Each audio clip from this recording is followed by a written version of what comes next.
flow ng pila, and then yung mabilis lang po maibigay yung ID. In-encourage ko po yung mga walang ID dyan. Pwede na po kayong mag-apply din para makuha nyo po at magamit po natin ito sa pag-uwi natin or maka-avail po tayo ng mga discounts from OWA po.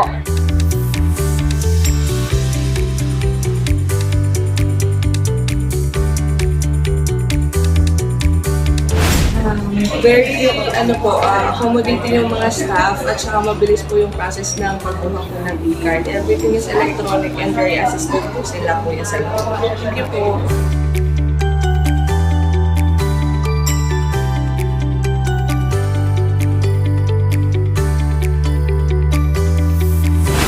Marami talagang hindi ko akalain na maraming mga kabayan dito at saka masaya, saka tulong-tulungan bawat isa.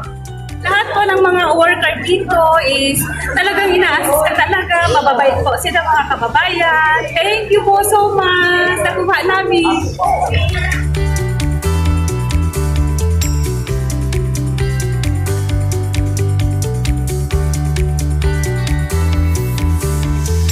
Mabilis lang yung process basta mag-register kayo and then punta lang kayo sa location kung saan sila nag-ooperate.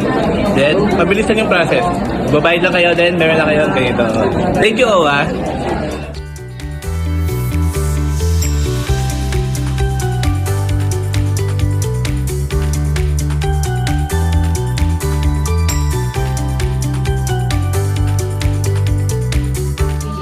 Ng pagpa-register ng OWA e-card, parang isang minuto lang ang bilis at saka sa lahat ng mga ID, ito lang ang pinakamaganda.